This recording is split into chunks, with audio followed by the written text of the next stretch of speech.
Welcome to Ask the Doulas with Gold Coast Doulas. This is Alyssa. I am co-owner and postpartum doula at Gold Coast. Today's episode is sponsored by Cindy's Suds, and we actually have Cindy with us again today. We had a question from a client about dealing with in-laws in their home. And Cindy and I have had an interesting conversation with her background as a physician's assistant and dealing with parents bringing their children in and then maybe the role of the in-laws in that situation. And then I obviously deal with that in home with postpartum support. So let's give some background on you as a PA. Okay. And then how kind of your outlook changed after doing a lot of research and creating your natural product line. Okay.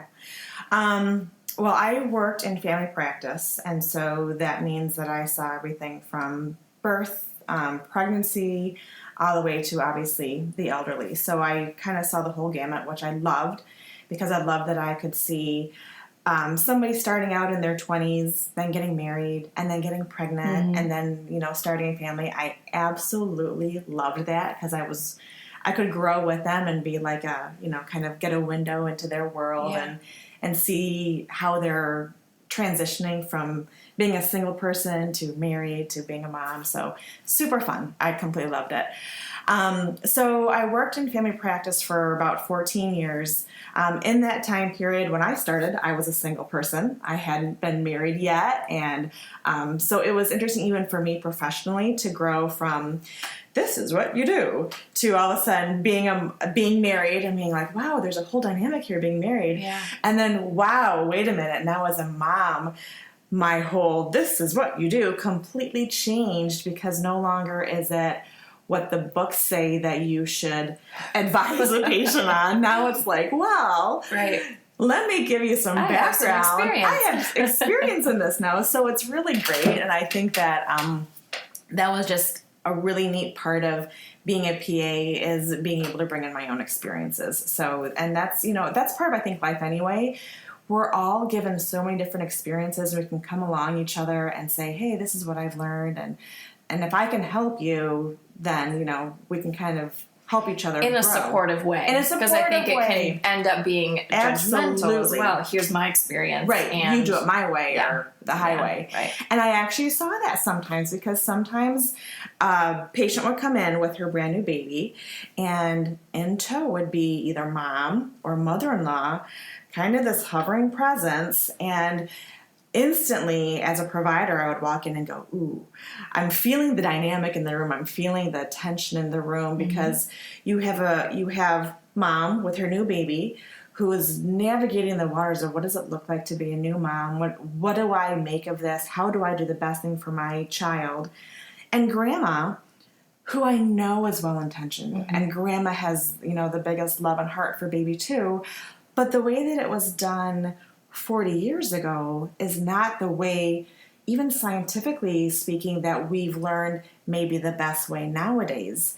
And so grandma may come in with this preconceived idea of you do it my way, and if you're not doing it my way, you're going to ruin this kid's life. And it's really, really hard for the new mom to figure out how she can't, what do I do so I don't offend my mom or mother-in-law? But also, what do I do so that I'm being true to my own feelings and my own desires of how my husband and I want to raise our new baby? Right. And I feel like a lot of new moms are really pulled in different directions because they're reading, and today's mom is so informed and they're so much more educated in what it looks like to be a mom versus when you had a baby 40 years ago. Sometimes you were still knocked out. You woke up, baby's in your arms.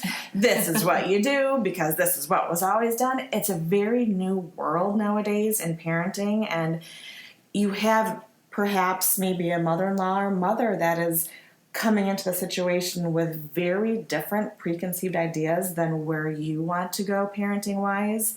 So there's a lot of you've got to be kind of gentle on both sides because you need to do in your heart what is best for your new baby, but you also somehow need to teach grandma that, we really love your support, but this is the way that we're choosing to do things. We actually created a class called the Modern Grandparent for that Love exact reason. Love it. We've had clients say these are really tricky waters to navigate. Mm-hmm. I want my mother or mother-in-law to be around. They're great caregivers, Right? But they've been out of the game for 30 some years. Sure. And so the class actually, in a very gentle way, teaches them that this is your son or daughter's family. Yes. You have to let them parent the way they want to parent, and then update them on health and safety things. Mm-hmm. Even talking about SIDS, and that, we keep the crib clean and we don't lay them on their tummies anymore. It's back to sleep, and, just going all over all these, car seat safety. Right. Pardon me. And really, really updating the grandparents so that mom and dad can feel comfortable with their parents as caregivers. Absolutely. I think that's huge. It's huge because as a new mom, we all know how important it is to still keep that relationship strong with our husbands and have like a date night once in a while. But if your mom or mother-in-law is the babysitter that night and you're trying to have a nice dinner with your husband out and you are terrified that grandma's going to put baby to bed on their tummy or do things that you have specifically chosen to not do as a parent, it can really be upsetting, and you're not going to be able to. You really don't enjoy yourself. No, you don't, not at all.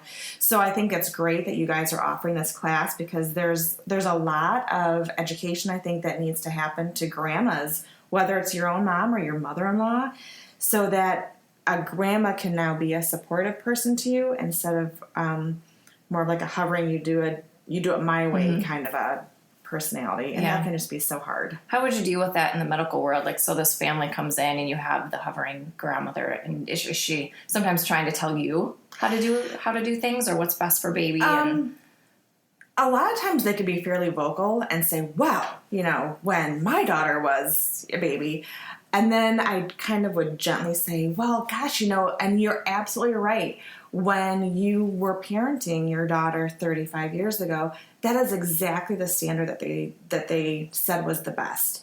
But now there's a new standard, and research has shown da-da-da-da-da. Right. So I always tried to validate that, oh my gosh, you're so right. That's exactly what was best protocol then. Because you don't want grandma to feel like, what are you thinking by doing this or that? Because she honestly is wanting to do what's best for the baby. Mm-hmm.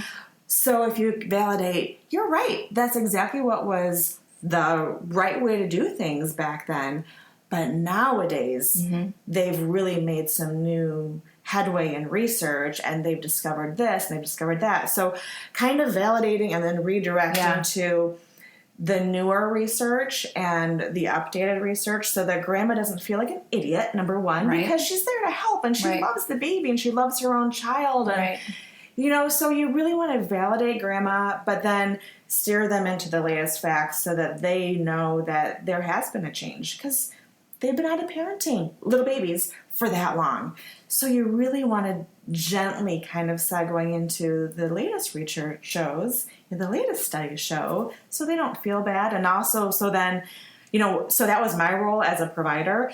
Then the pressure's taken off of the new mom. So the new mom is no longer feeling like she's battling with her mother or mother-in-law. It's kind of taken the weight off of the new mom. And I see that as a doula, that's a perfect role too. Because as a doula, you can come in and say, that's so great that you want to help babysit. That's so great that you want to be a great caretaker. Have you heard that some of the new research shows da-da-da-da-da? Right. So that the new mom doesn't feel like she's trying to pick sides between baby and her parent. And I think that's so important. You don't want them to feel like they're being attacked. No. And you don't want them to feel silly. Right. Exactly. I'm stupid because I'm looking at data from 40 years ago. Right. I think validating that is really important. Saying you obviously did a really great job because look at your kids. Exactly. But now, here's what's changed and let me show you why. Right. Yeah, that's great advice. So when you started your company, were you still a PA? Yes. Yeah. Okay. So I was still working as a PA, and I had my company on the side. And so the early years of my company, I very, very intentionally kept it small because my role was mom to young kids, because my kids were all quite young at the time. I was working as a PA, and I also homeschool, so that's a factor too. That was another job, right? And so I very intentionally, I kept feeling like I had horse reins that I would pull back because I knew how it could quickly snowball to growing so fast. And I didn't want that because my kids were little. I was working as a PA. I was homeschooling. So yeah, I worked as a PA for several years as I had Cindy Suds. So I did the two things for a while. And so researching, studying medicine and very westernized medicine and having this mindset, and then you start to research this more holistic, natural, these remedies for very common ailments. Right. How did that affect how you treated clients? And did that become hard? It did. It really, really did, because so many people want the quick fix. And so they would come in and say, I don't feel good, I need an antibiotic. And I'd try to be gentle and sit down and educate and say, well, let's first see if there's anything bacterial going on, because if there's not, really, viruses take, about 5 days to completely run their course, and you just need rest. You need to give your body some time to heal. You can symptomatically treat if you want to with Tylenol or Advil, but you don't need an antibiotic. And I actually had several patients get angry. Well, I want one. And being very adamant with, this is what I want. I came in, I need to be fixed. And so it was hard because I'm trying to educate them on the fact that there are natural options out there. There are other things that you can do to stay healthy, to be healthy, and not necessarily turn instantaneously to prescriptions. But I think there still is a large part of the population that is resistant to that, and they want the quick fix. We live in such a quick fix-me world that people want that. But do you think, just like with, the mother-in-law who had a baby 40 years ago and thinks things this way, is it that same age group thinking that, well, an antibiotic fixes everything, and they don't know that, okay, let's get enough sleep, let's eat healthy, let's cut out processed foods, let's drink a lot of water and exercise and, probiotics, all this good stuff. For sure. They have no idea. Yeah. And I think that's where a lot of the education was coming in, that I would sit down and I would try to educate them on these things. But a lot of it is generational. And so generationally, if this makes no sense to you, if you sound like you're talking voodoo to them, sometimes they just don't get it, or maybe their minds are a little bit more closed off than maybe a younger person. Sometimes they did try to learn and be like, wow, I had no idea. That's, I'll try that. But there were also others that were generationally, they were kind of set in their ways and their thought patterns. So it really depended on the patient, but it did get hard because I really felt torn, because I really felt like there are so many great things to try first. And I've not turned my back on Western medicine. There is certainly a time and a place to use prescriptions and all the great things that have been discovered and new medications that are out there. But first, do no harm. First, try things that are safe. First, try things that are natural. And if those aren't getting you to a place of healing or wellness, then start looking around. What else could be going on? And obviously, if it's something that's obviously needing to be treated, you go right to that treatment first. I mean, you're not going to turn your back on, gee, this person has pneumonia, go home and rest, but obviously you're using your head in those situations. But a lot of times for the smaller, easier things, I think that's preventative, right? A lot of it is just, let's prevent this small stuff. I mean, there's obviously big things you can, like you said, I mean, they're going to happen. You can't just rub coconut oil on it and go away. Yeah.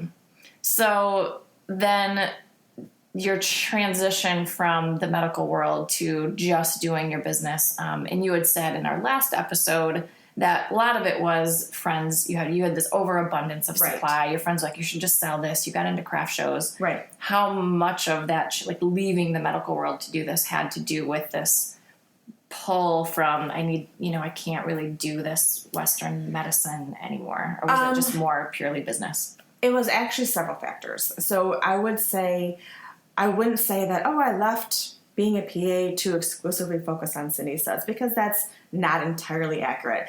There were many things changing within the whole physician assistant profession that was bothersome to me. The insurance companies were dictating so much of what we could and couldn't do. So you would come in and see me and I go, oh, Alyssa, this is what you have. This is, you need to get, say, a CAT scan of your shoulder or whatever. I would first have to look at your insurance and go, ooh, gee, you've got blanky blank insurance.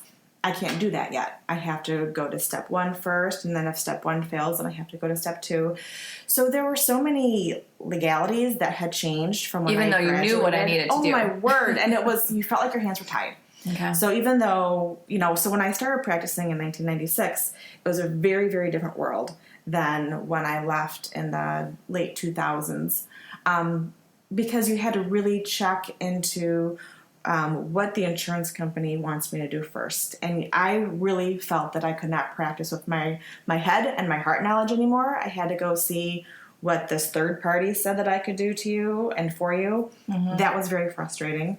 At the time, my boss wanted me to work more, and that was also a factor that my husband and I had decided we weren't going to allow happen to our family, because we had set up a amount of hours that we felt comfortable with me working per week, and adding to it was just not in the equation. So it was that, and then it was growing my company as well. So it was multifaceted. It was not just one thing, but the frustration with the current state of practicing healthcare was very, very high on the list. Just that frustration of, I want to treat you this way, but I just can't. My hands are tied. And so that became a big factor in it. I feel like that probably hasn't gotten any better since you left, right? It hasn't. No, my friends that still practice, it's a very frustrating aspect of trying to practice modern medicine nowadays. Very frustrating. Well, I think you gave us some really, really good tips in many areas. So thank you for sharing your wisdom. Absolutely. We will have you on again soon. That sounds great. And you can find Cindy at cindysuds.com. Absolutely. We've got our website there. You can look on the website. There's product descriptions. You can also contact me via the website or at cindysuds.com if you have specific questions that I can help you out with. Awesome. And you can find us at goldcoastdoulas.com. Email us at info@goldcoastdoulas.com. And you can find us on Facebook, Instagram, and then don't forget to subscribe to our iTunes podcast. Thanks.